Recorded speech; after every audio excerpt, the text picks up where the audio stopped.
Hello and welcome back to War Sales, and well, we have another little bit of something to do here with the minor factions. They're actually attempting to stop us from besieging this castle. I don't blame them, to be honest. Turby Castle literally just got taken by one of our vassals, and you know, quite frankly, I am kind of surprised about this. I was not expecting any of these guys to actually be any good. I actually thought that, well, I mean, no offense right now, right? You know, but generally, I don't really have a lot of faith in vassals slash parties slash any AI that we have that are actually helping us most of the time.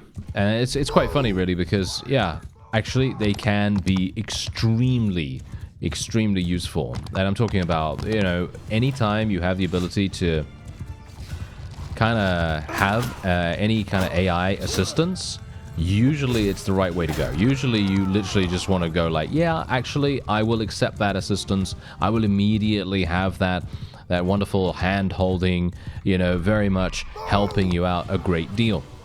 And I would highly encourage it as well, you know. It's, anytime you can get a little bit of a helping hand is super welcome if you are in some troublesome situations, especially considering the fact these guys, look at this, look at what's happening to me right now. I'm literally getting absolutely murdered just because they have these Karakurgit people, and they are fundamentally just insanely damaging. Very surprising, actually, that they're so damaging.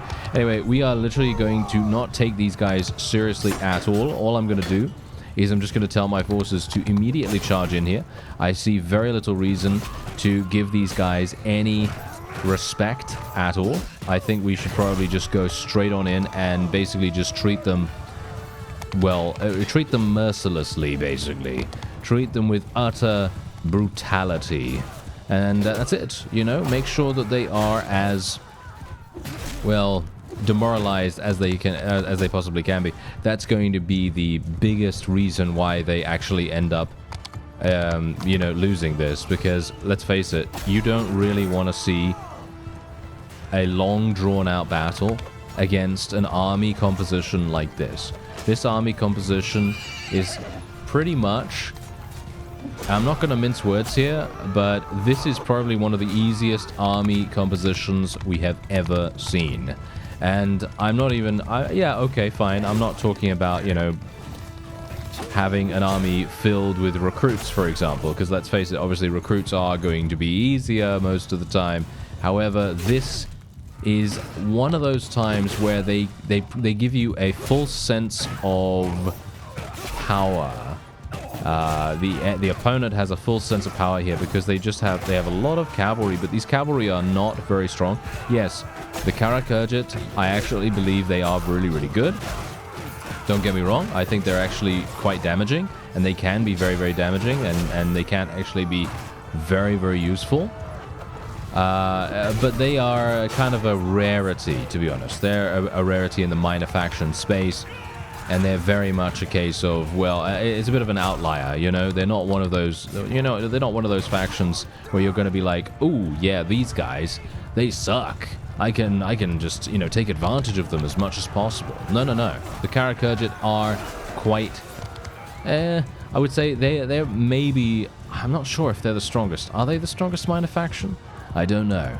That is one of the things that I don't really consider most of the time. Minor factions never really enter my mind, and I never really go, ah, yeah, those guys are so good, or those guys are so bad. I just think, oh yeah, minor faction, okay, we should be completely fine.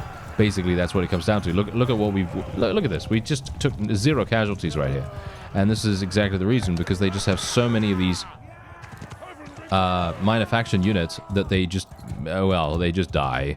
It's very simple for them to die here. But the Karakurgit elders and things like that, they can actually inflict really good damage, and surprising amounts of damage in actual fact. And that's the reason why, as you saw at the very beginning of this battle, I was taking shots like no one's business, really. I was really not doing a very good job of preventing myself from taking damage. But the thing is, it doesn't matter. It doesn't really matter in that situation, because you have every advantage in the world. You're not really going to need to be super strict about your own HP or, you know, taking damage or anything like that. So generally I don't, you know, generally I'm just like, oh yeah, well, I don't really care because these guys are just minor factions. But the question is, are the Karakurgit the strongest minor faction in the game? I don't know whether it matters though. That's the funny thing. Does it actually matter whether they're the strongest or the weakest or whatever? Because in the grand scheme of things, I think that any minor faction is going to be easier to deal with than pretty much anything else. Even, I would say that, yes, okay, recruits, yeah, sure. Army filled with recruits, going to be pretty easy for pretty much anyone to deal with. However, obviously, then you have to think about the minor factions. Oh, they're actually going in again. Look at this. Okay. Yeah, so this is actually what I wanted to show you because this is pretty much a a day in the life of Borgar Bertold. Yeah, that's basically that's basically what's going on here because we literally have a situation like this almost every single siege. Sometimes I don't show it. Sometimes I will show it, dependent on, you know, a variety of things. You know, whether I think that, you know, the battles are actually going to be fun or not. And for me personally, I actually think that they are fun. That's the funny thing. Like, usually I am not a big fan of this whole, you know, interrupting me while I'm doing the siege thing, because I want to just take the castle, you know? I just want to take the castle. I want to move on. I want to do some naval battles. I want to, you know, eliminate the faction. That kind of thing. I think that's really, really cool, right? You know, I think that's the fun part, you know? The fun part is conquering things and, you know, experiencing new and interesting enemies and stuff like that. I think that's always very amusing. Oh, I literally just killed the... I killed one of the enemy vassals. That is hilarious. I didn't even try to do that. That was just pure luck. That is pretty crazy. And that's exactly the reason why getting the Impale perk is amazing and exactly what you want to do every single time you have any interest whatsoever in throwing skill. It is just too good. Like I said in the previous episode, I can aim at anyone I like and I will literally just kill them. There is very little that they can do. I can kill Vlandian Banner Knights even if they have their shield up. I can kill, I don't know, maybe we can kill Nord Huskars as well. I'm actually not entirely sure if we can kill Nord Huskars, but generally, we can kill anyone. As you can see, look at that. Another Vlandian Banner Knight literally just fell before us extremely, extremely easily. That guy managed to block us because I didn't hit the center mass. And that's another thing. That's a little bit of a skill that you kind of have to learn a little bit about when you actually get the Impale perk. Basically, Impale only really works if you hit center mass, as in if you are actually gonna hit, you know, a body or, you know, some other part of the enemy troop. That makes no sense. Yes, because obviously you're gonna hit his body. If you're wanting to hit his body, then that's obviously the way to go. But yeah, what I'm trying to say is, if you hit the shield, but you miss the body behind the shield, then you won't obviously do any damage. But and that's obviously the point. It won't penetrate then at that point. You know, the javelin will not penetrate, and it will basically just be like, oh yeah, you hit nothing. You just hit the shield, and that's all. So it may look like the shield has actually blocked the javelin, but actually it's just because, you know, you missed the body, and that's what happened to me just now. So yeah, that's what tends to happen sometimes when you have Impale. Sometimes you are going to just have that result. You're just going to be like, oh, I heard the shield bashing, shield hit, you know, sound effect or whatever, and I didn't get a kill. So yeah, that's how it goes. You know, it's just unfortunate luck, to be honest. And you know, as I say, you will indeed get so many more kills than not once you get that Impale. And before that, it's kind of, well, I wouldn't say it's luck based, but it's much more to do with whether the enemy feels like defending or not. You know, feels like whether they have, you know, if they have a shield, obviously it's going to be extremely annoying. You know, thrown weapons are very, very difficult to kind of get working if the opponent has a severely defensive mindset. they are almost impossible to get through that, unless you have access, obviously, and you can destroy them really, really quickly, or you just get lucky and you can get a headshot, or you're really, really good at aiming with it, or something like that. That's generally how it goes. Anyway, gonna take all these guys prisoner. Not actually going to be taking any militia right here. Militia are no good, in my opinion. I don't really like taking them because they just don't level up at all, and that's kind of sad. We have way too much loot. I still need to download a mod that actually increases our money from the marketplace, but I am still kind of in a situation where I don't really want to spoil the balance of the game, because if I obviously start, you know, implementing things that can shift the balance of power so dramatically, even though, funnily enough, I am rolling in cash right now and I don't really have any perks that can really benefit from a significant amount of cash. I mean, we could potentially, you know, well, actually, no, never mind. I was going to say we could potentially level up our trade skill, but you're actually going to need 8 in social, I think. Yeah, you're going to need 8 in social to be able to get 300 in trade, which is exactly what you need to be able to get everything has a price.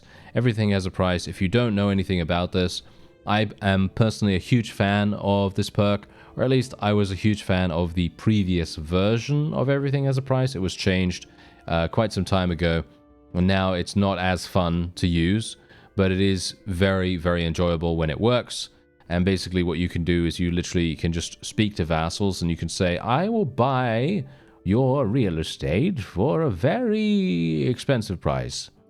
Yes, it is an extremely expensive price. Everything has a price, and indeed it's a very expensive one.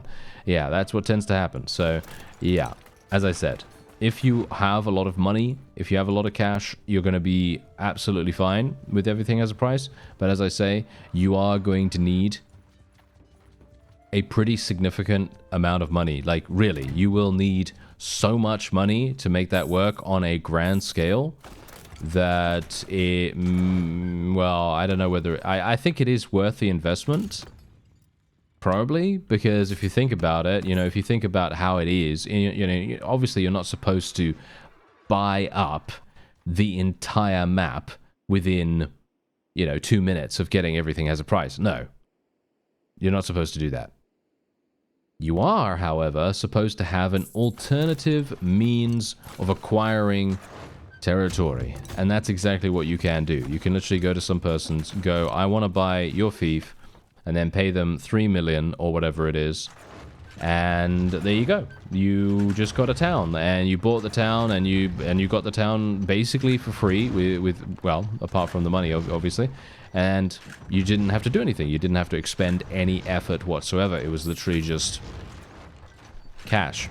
And what's really fun about that particular, obviously, that particular scenario is if you get a highly prosperous town, right? So I'm talking about a prosperous town that has at least, I don't know, 6,000, 7,000.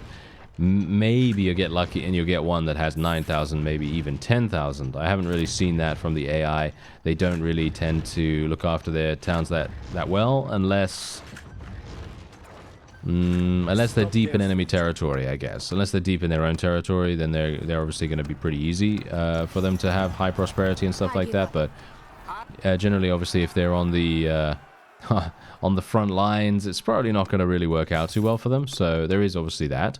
But the fact is, if you can purchase something, as I say, for about 3 million, that's okay. I mean, I'm not going to say that that's amazing or, you know, the best price ever for a town, for example. But if you think about how difficult maybe it would be to actually capture a town,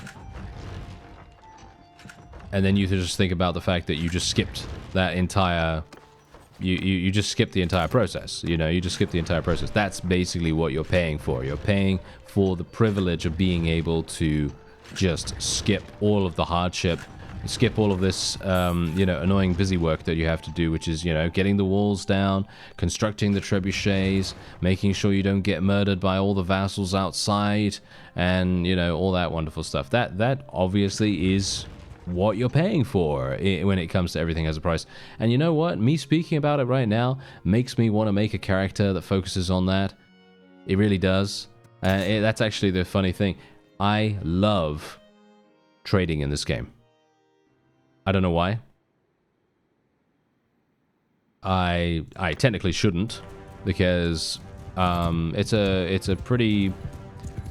I don't know, I wouldn't call it a basic economic system. I think it's actually pretty cool, the way that prices interact with each other and all that stuff.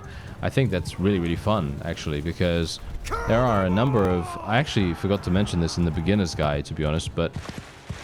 Well, I don't know, I guess should I mention it here? I don't know. Well, whatever the case. I did say that trading is very lucrative, but whatever the case.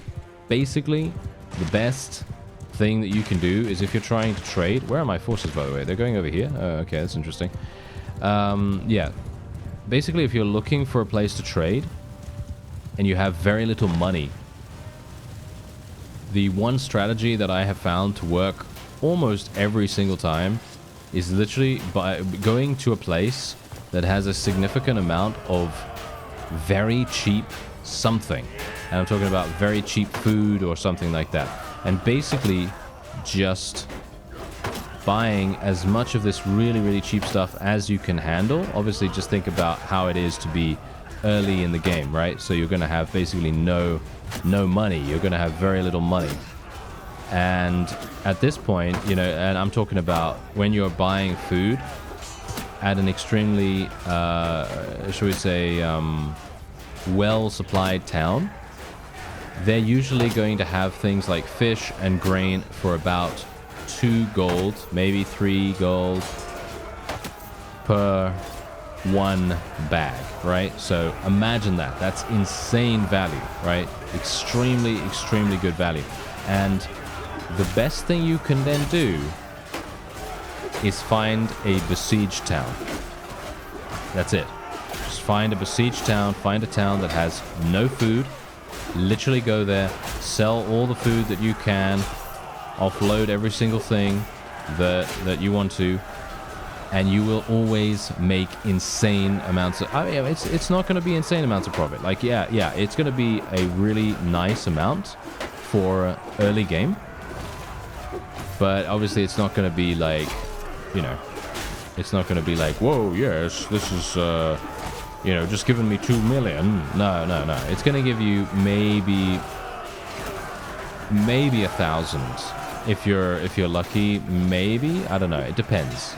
As I say, it depends. But generally, most of the time, I think that strategy works extremely well because, as I say, if you are purchasing the food at a base rate of 2 to 3 gold each one, even if the price depreciates from, you know, 40 and it depreciates from 40 and goes to 35, 30, 20 immediately within the first few sales, you are still making 10 times, even 20 times the amount that you paid. So it's insane. You know, it's really, really good. Like, it doesn't matter whether, you know, the town starts to depreciate massively or anything like that. Even if you're selling grain, for example, for 10 gold every single one, you're still making 5 times the amount, you know, that you purchased. And that's fantastic, because many of the trades, especially in the high ticket items, many of trades that you're going to be making potentially are going to be for double the price, and it may look like a significant amount. I mean, think about it, you know, it may look like a significant amount because you're dealing with a high ticket item, because obviously a high ticket item is going to be more impressive. It's always going to be more impressive to be like, oh yes, I sold this, you know, Lamborghini for, you know, $2. No, I'm obviously joking.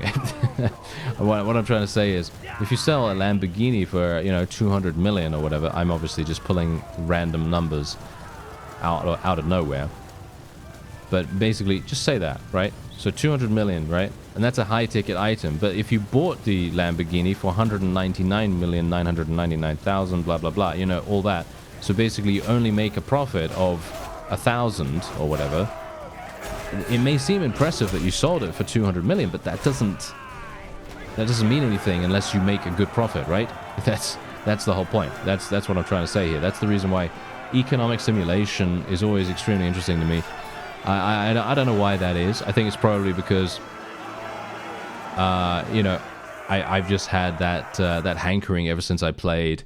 What is it called? No, I can't remember what it's called, but there's this Flash game a long time ago. It might be Frontier. I'm not sure if it's called Frontier anymore or whether they renamed it or something like that. But anyway, the point is, it was a Flash game basically all about trading. It was pretty much about trading. It was about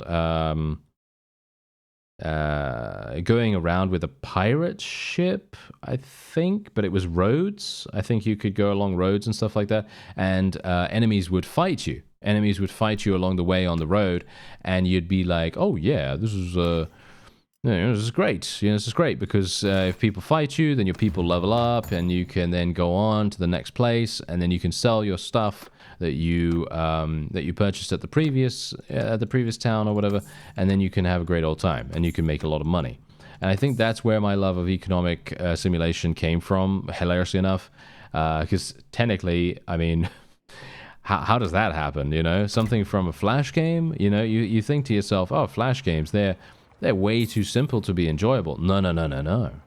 There are so many that are actually extremely well designed, and just because they are simple in their packaging doesn't mean anything, because the actual, you know, the gameplay and the mechanics associated, they also may be simple to understand, but a lot of the times they hide this sort of like hidden, what was it now? It has a hidden depth to it. I think that's really, really fun. I think that's really fun, at least. We're going to give this to Osbeer, but I'm going to be voting for myself. I'm just going to vote for myself. Going to give it to Osbeer just so that we can max out his relation here. That's going to make a really big difference. And he actually has the most fiefs out of any of my vassals right now, which I am not actually a very big fan of. I don't really like giving one vassal a significant amount unless they have actually done something to earn it. And I know that doesn't really make any sense because these guys don't really care. You know, the AI doesn't really care whether I'm rewarding them for good behavior or the fact that they've been helping us a significant amount or anything like that. No, they don't care. You know, they're just all doing what they can to survive in this cutthroat world, and they're just trying their very best, and that's pretty much it. So yeah, it is very much kind of a bit weird for me to say, oh yes, I want to reward my fellows for their loyalty and all that stuff. Oh yeah, as you can see, look at that. Iltas is now on the final siege. He's on the final siege, which is great. So now what we can do, I guess we're going to just go around here. I hope he's actually going to take that. Is he actually going to take that? I have no idea whether he's going to be successful in taking it. Oh yeah, he's already gone in. That is hilarious. How long is it going to take him to actually capture that? I think he's probably going to be taking it in about 5 seconds. What do you think? 5, 4, 3, 2, 1, and boom, take it. Did he not take it? Nope, he still hasn't taken it. Wow, I'm actually kind of surprised. I thought he would be extremely quick here. Considering usually, no, they're actually in there right now, but usually the AI is very quick when it comes to capturing things, and there you go, that's it, done. And now we are at peace with all these minor factions, which is actually fantastic, and the Vlandians have been destroyed, which is extremely nice. We're going to increase morale by 5, I'm going to pay 500 for this. And we are now done. We are now done with the Vlandians. We don't need to worry about them wanting to make peace with us anymore. And the question is, can I actually offer any of these guys to come and join us? Let's actually just see here for a real quick second. Yeah, well, she's got, what is it? Minus 89. She's not actually even the leader, so it makes no sense for me to actually even speak to her, unfortunately. Why do I have Japan? Oh, yeah, Japan Castle. Okay, yeah, that's absolutely fine. What about Oana? Who is this? I have no idea who this is. Okay, I have never seen her before. So I guess what I will do is I will try to investigate. I'm just going to give this straight away to Osbeer. I'm not going to bother with the whole rigmarole of giving it to myself and so on and so forth. He already has 75 relation. I can just increase his relation a little bit more with some influence spending anyway, if I want to do that. So it's not that big of a deal. And they are... She is so fast, it's absolutely impossible for me to catch up, I think. Am I having a herding problem? Yes, I am having a herding problem. What the... What is this? What is this right now? Look at this. This is absolutely hilarious. Okay, Iltas is actually coming in here, hilariously enough, and he doesn't actually even want to fight. Well, that's not very helpful. That's not very helpful, Mr. Iltas. Okay, well, there you go. That is very funny. Okay, so... Yeah, unfortunate for me, eh? Unfortunate for me. I'm not going to be able to speak to her and find out more information about her. Oh, well, never mind. Let's see this other one. No, Fernhard is the leader of that one. Okay, yeah, that's absolutely fine. I'm trying to find the leaders so that I could potentially speak to them and say, you don't have a faction anymore. What about if you join me? And that kind of stuff. You know, that would be very cool if I could actually manage to do that. But it does look as though I'm getting very unlucky with the people around here. Okay, so here's the... Oh, yeah, we're actually at war against these guys. Oh, I forgot about that. Oh, that's really funny. I was so embroiled in talking about, you know, my favorite things in regards to trading and stuff that I completely forgot that we're at war against the Northern Empire. Is it the Northern Empire? I think it's the Northern Empire. Anyway, it has now been, by the way, I should probably tell you the amount of days it's been so far, because obviously I'm playing on fast mode, just bear that in mind, obviously. And it's been 825 days, I think. I think maybe 30?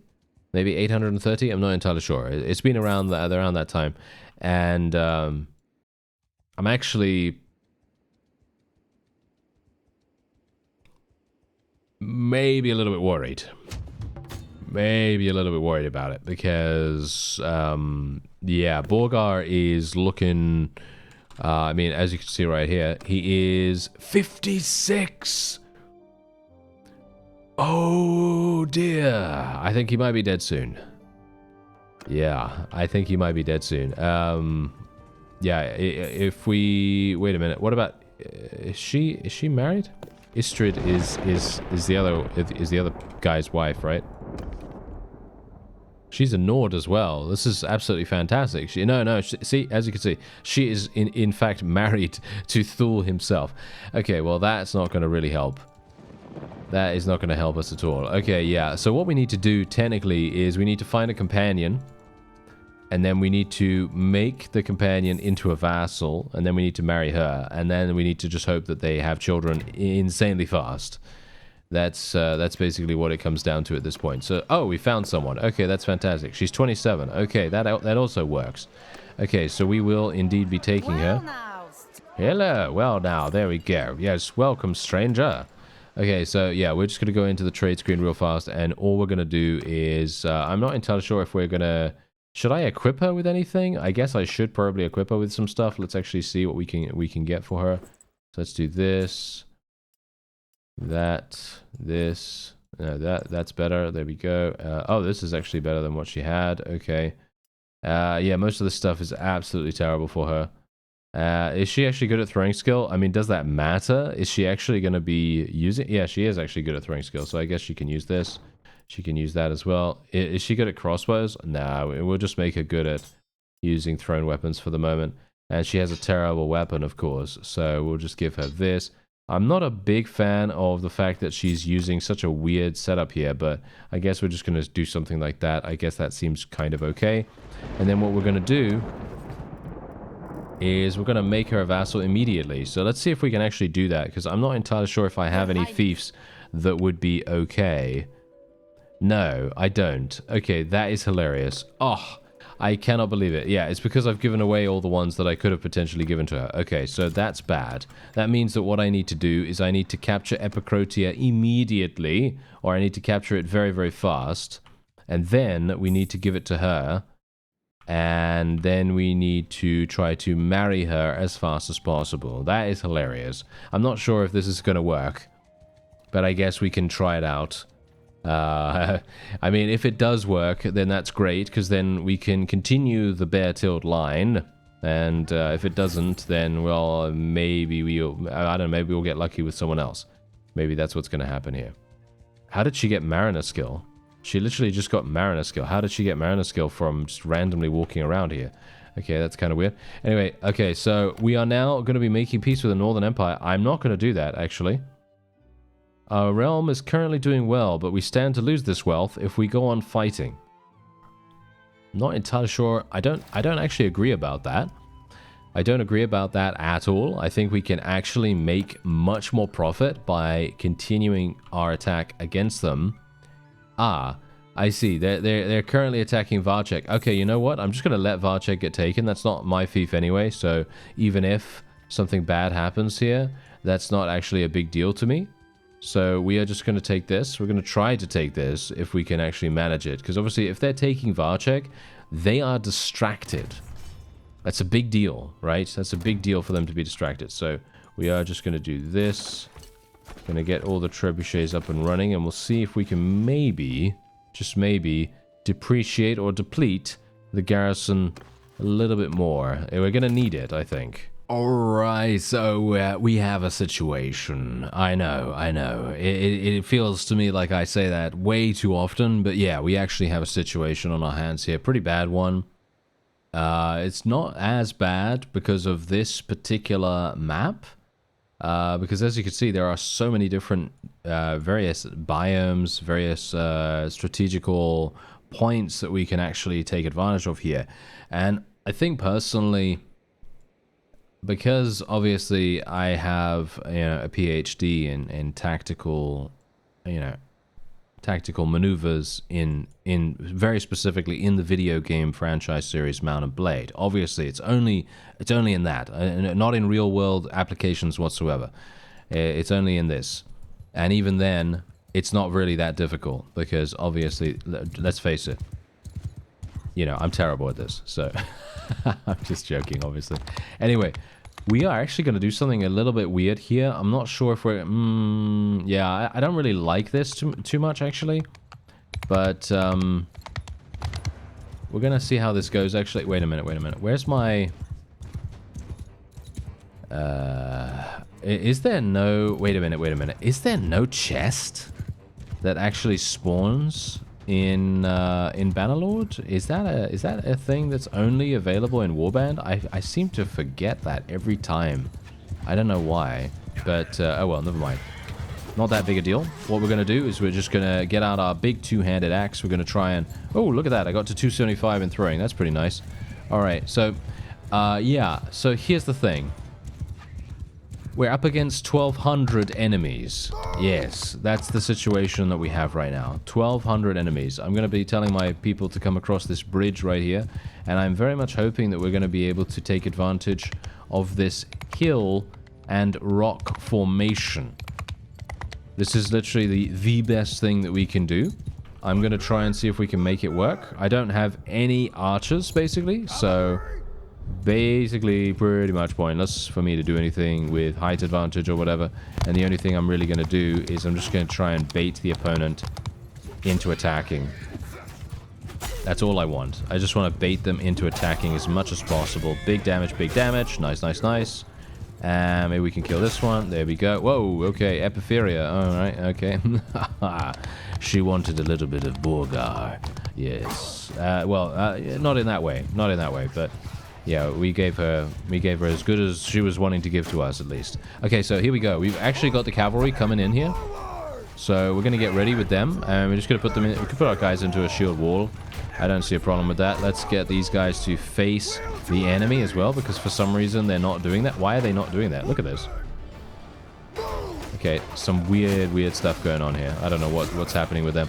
I don't really want the cavalry to really fight on the bridge this much, so I'm going to tell my forces to get out of here as well. And I kind of wish I had my spear right now. That's the reason why I was looking for the box. Because if there was a box on the field, I might be able to, change it out and everything. Yeah, they have so many elite cataphracts. What's going on with this? This is pretty crazy. So yeah, my forces are just going to basically stand here. And we should have a pretty easy time of actually achieving victory here. Because all I have to do is maximize damage done and reduce damage taken. I know that sounds super dumb for me to say it like that, because let's face it, it's well, that's basically, you know, it's like a grand old meme of well, if you do X thing and you gain +1 and you don't lose anything, then you gain +1. You know what I mean? It's kind of it's really stupid for me to say it like that. But yeah, there you go. That is indeed going to be what we're going to try to do. Basically just take no damage. It's easy enough, right? Yeah. Should be easy enough. Nice. All I really want to do actually is just eliminate every single one of these cataphract units. Because as long as I can eliminate the cataphracts, most of the time, we're not going to have too many problems. As you can see, these fellows are literally just running into us, running into our Huskars. As you can see, they're actually spear bracing with this. Look at that. They're literally spear bracing with their spears right now, with their polearms. And it is fundamentally amazing.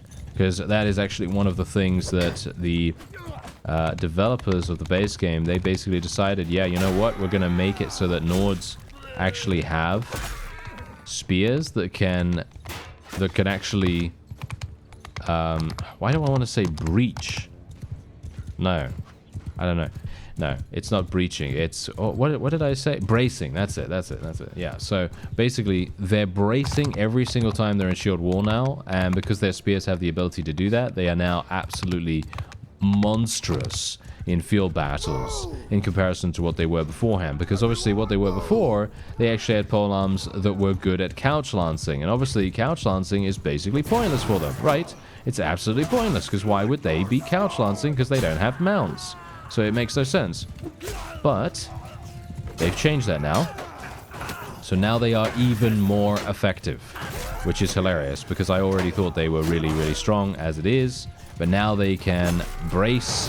It's going to be insane. It's going to be absolute craziness. It's going to be amazing to see that in action. Unfortunately, the enemy is actually doing damage to me right now, which I'm not a big fan of, so I'm going to have to get out of here a little bit. And going to have to do something. Yep, there we go. Nice. Okay, let's actually just move my cavalry around there a little bit. I don't really want to leave my forces in shield wall, but I kind of have to, considering we're up against so many crossbowmen, and the AI is not going to move from this positioning. Pretty sure they won't. Ooh, okay, that guy could have had my number right there, but we kind of survived a little bit. Imperial Sergeant crossbowmen, they're actually remarkably good, and I'm not a big fan of actually fighting them, so unfortunately it does seem as though we're going to have to do something I'm not a big fan of. Yeah, that's going to be a bit harsh. Ooh, that was a nice hit. Okay. Kind of pleased that we got lucky with that. Let's see if I can do... Ooh, okay, I was going to say, let's see if we can do some damage with my thrown weapons. I mean, obviously, I can do damage with them. But, yeah, the problem is they are just murdering us quite dramatically right now, and I am very low in HP. Ooh, hello.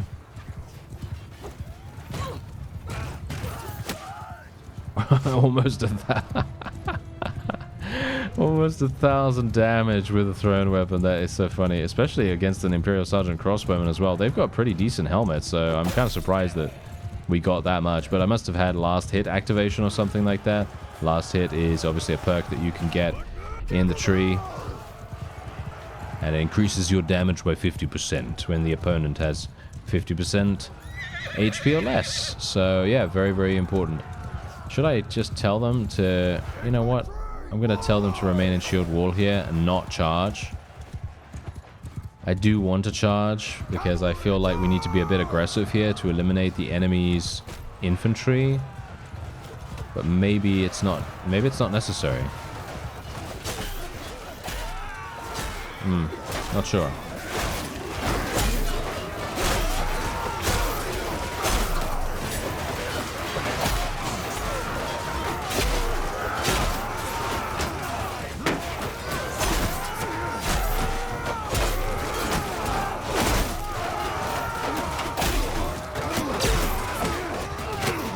Ooh, okay, so we actually got eliminated by the crossbowman right there. That's really, really bad, actually. But look at the amount of deaths that we've had in comparison to the enemy.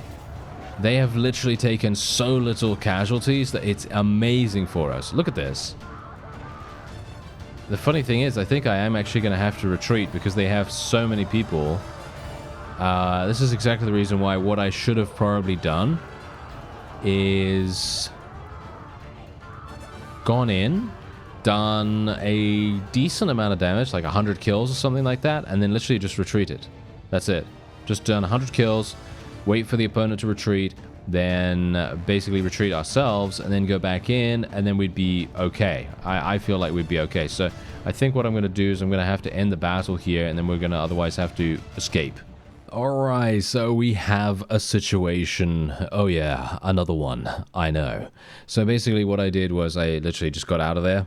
I got out of the fight, tried to get away, you know, all that wonderful stuff. We do have another perk to actually spend here, so we can actually get, finally, to 277, a wonderful 275th level throwing weapon perk. And we're going to be able to do massive damage. And we're also now having to defend against an incredibly large army that is attempting to defeat our blockade. You can see here we have 1,800 enemy ships. Well, not enemy ships, enemy troops. And they have how many ships? I have no idea, but I am attempting to actually take Omor back because they apparently took it. And I'm not a big fan of that, thank you very much. I don't know why they were able to take that, but basically if we can take this, then maybe, just maybe, we'll be able to create a clan, you know, create a vassal, so on and so forth. Then we might be able to get a spouse, and then things might actually go a little bit better. Maybe. Just a little bit better. We'll see. Anyway, let's have a look-see here. Okay, so we'll get the Dramacian on the field here as well. And obviously we...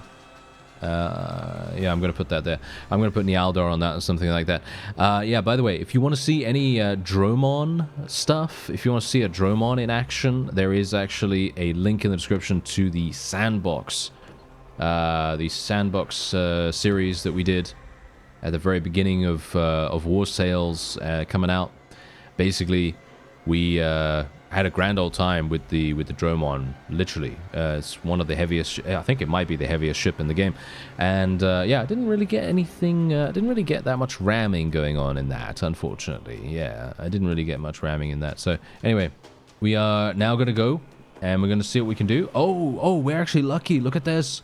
We're actually very, very lucky right here. Okay, so let's engage, and we're very lucky in regards to our wonderful sails. I mean, you can see that right here. We are literally having the wind super beneficial for us right now.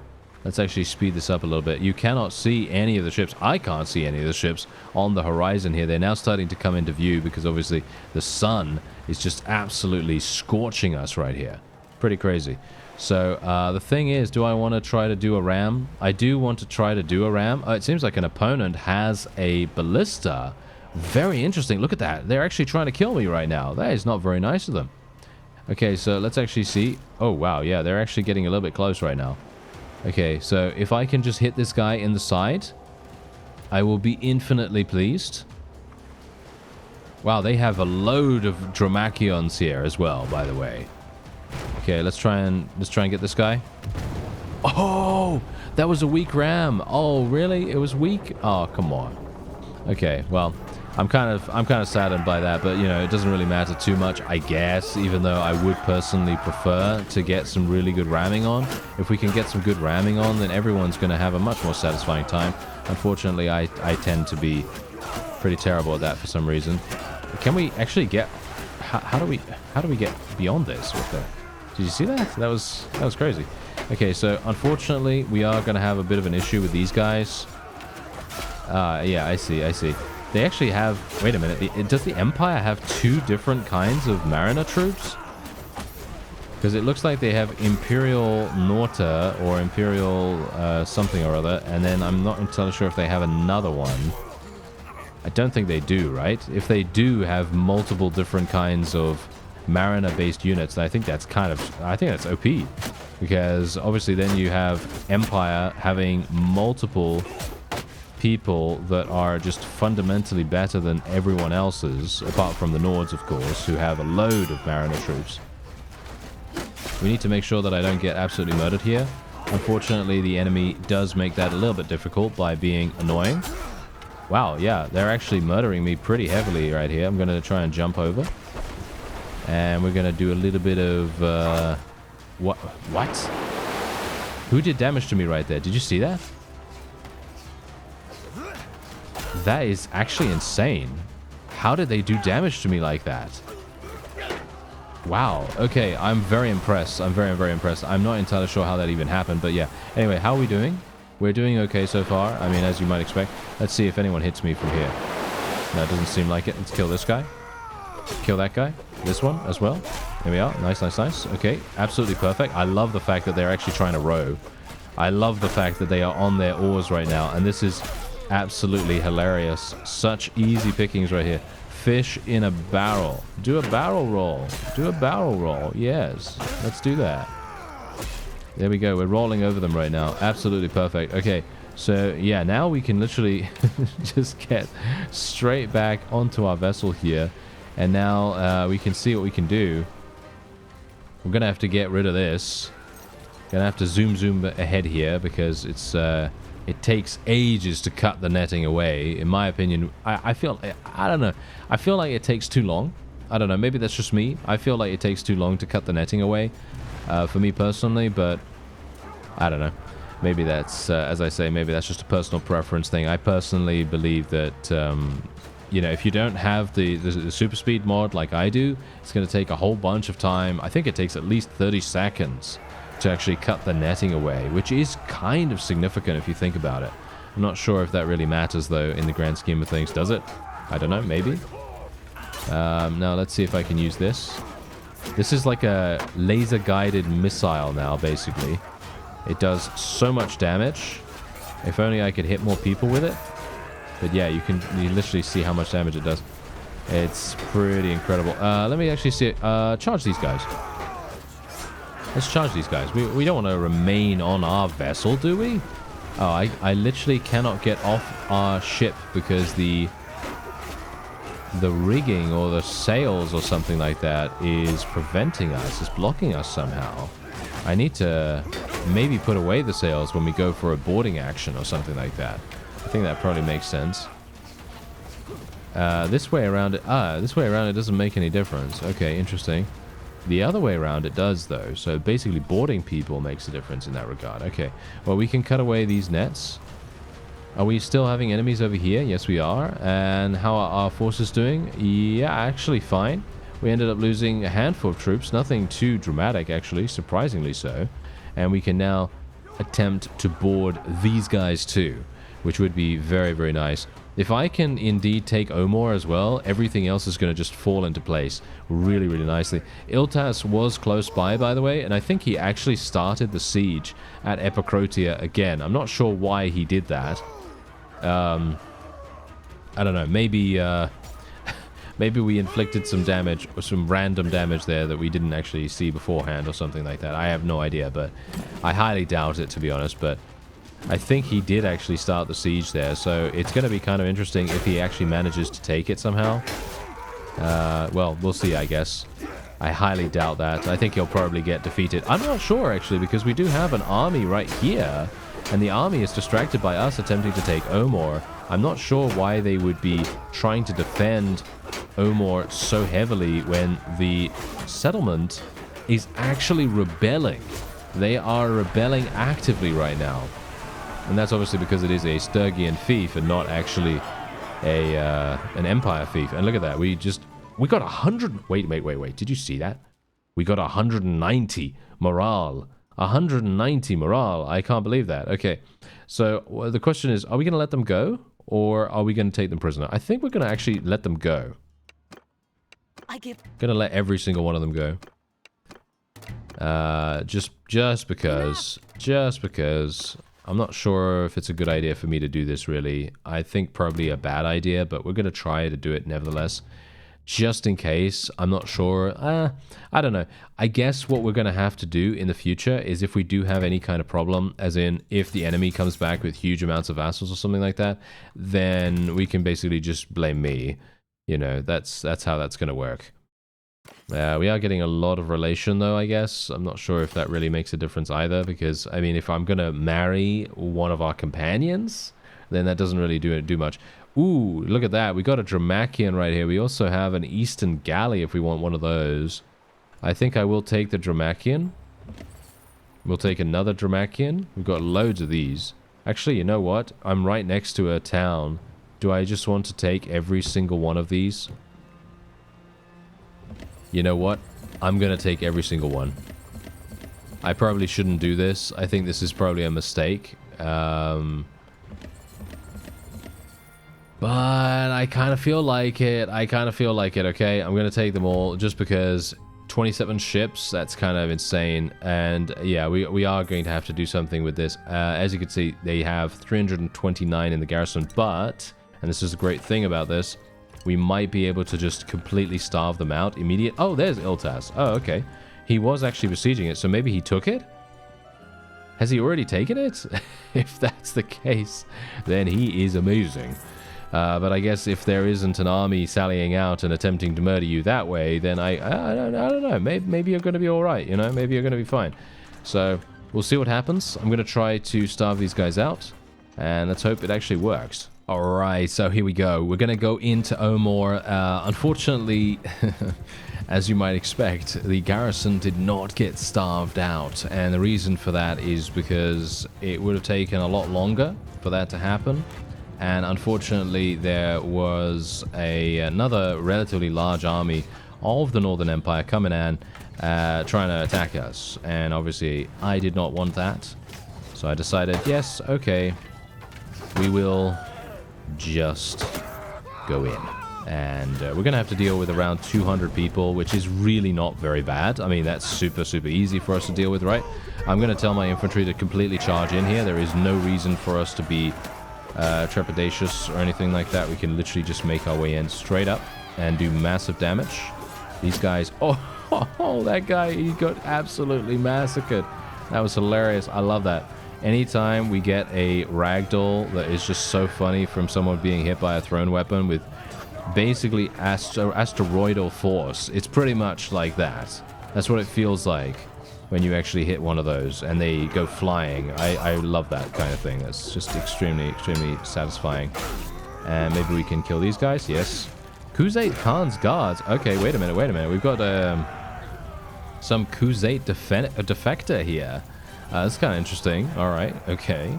That means that we might have to fight some of those in a field battle sometime soon, which I don't really want to do. Because, I mean, let's face it, anytime Khuzait are in a field battle, oh no. It's not a good idea. It's not a good idea. You don't want to be fighting them on the field. That is going to be a huge mistake. Very painful to fight them. I'm actually surprised that we're not having too many enemies coming over here, but my forces are just absolutely destroying them right now. Doesn't seem like I even needed to do much.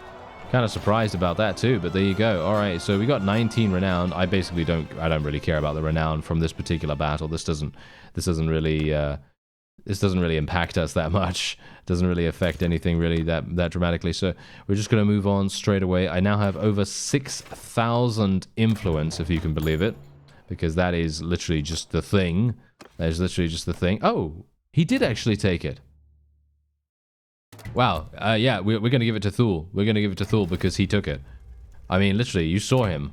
That is insane. Okay, yeah, so he literally took it, and we're going to make a trade agreement. Wow, okay. So basically, the sequence of events seems to be this. We had a problem at Epicrotia. I obviously had a sally out. That meant that I had to run away. I tried to get away. I lost a number of troops. And then apparently Thule went over there when I was recovering from the troop loss and just basically going over to Omor because I noticed that Omor had been taken. And I was like, oh, okay, well, the garrison must be very limited there. So then I thought, okay, I'll go to Omor. So I went to Omor. I didn't notice, apparently, that Epicrotia was under siege at this point by Mr. Thule. And then I looked at the map just before we came back, and then he was apparently already done. Apparently he had already done that. So he was very, very quick about that. Extremely, extremely fast. And this is what we currently have going on here. Now, this is what's really good. If I can get this to be myself, if I can get this to myself, then I can award it to our vassal. And hopefully that's going to happen, right? Hopefully that's going to happen. Let's actually see. Omor, is it going to be me? It is going to be me, thank you. I would give this to Thul normally because he's obviously fantastic and he's doing such a great job.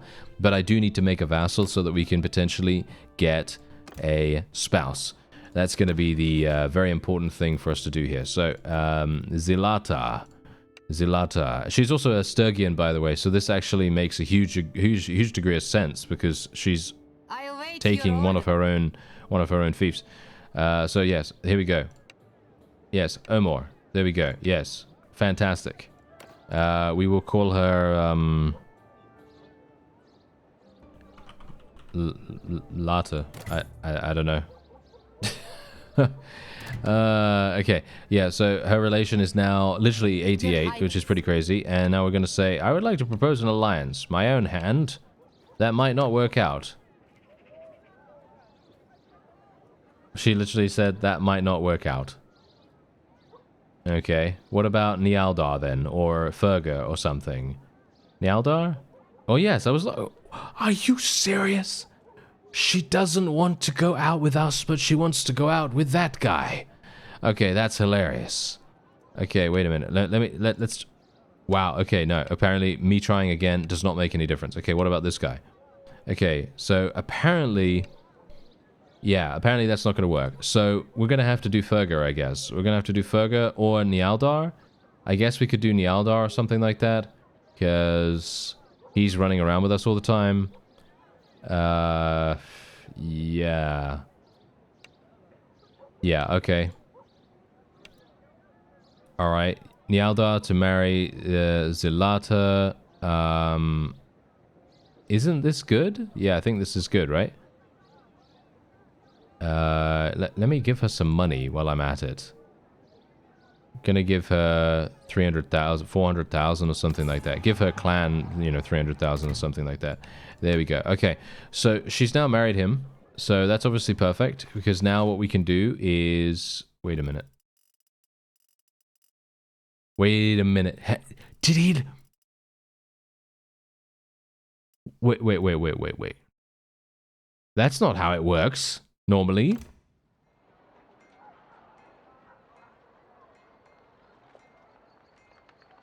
So, wait a minute. He joined her clan. Your Highness. How did...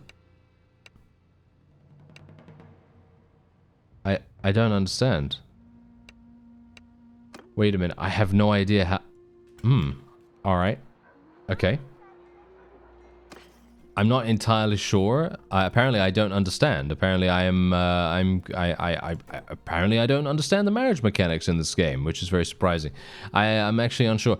It's probably because she is a clan leader, and that's the reason why we now have an issue, because she's a clan leader rather than an extra member of the clan. That is probably what's going on here. That's the reason, in my opinion, why we did not get her to join us, and instead now we have a situation where our main... Is that our quartermaster, by the way? Was that our quartermaster that I just lost? No, it was our scout. Okay, so we literally lost our scout right now, which is obviously not exactly great. Yeah. And she... Yeah, okay. That's kind of harsh. That is kind of harsh. I'm not sure what we're going to do about this. There is nothing I can do, actually. There's nothing I can do. So the only thing I can do now is wait for our inevitable death, or Ferga can potentially marry someone. He has 209 in trade skill. How does he have 209 in trade skill? That's crazy. He's been doing so much trading and stuff like that. Okay, yeah. Well, whatever the case, there you go. I tried it.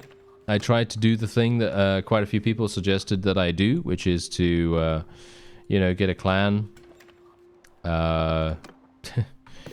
Get a clan created and everything. And as you can quite clearly tell, that did not work, unfortunately. I was very much hoping it would, but there you go. Anyway, that's going to be it for this episode. I thank you very much for watching, and I'll see you next time.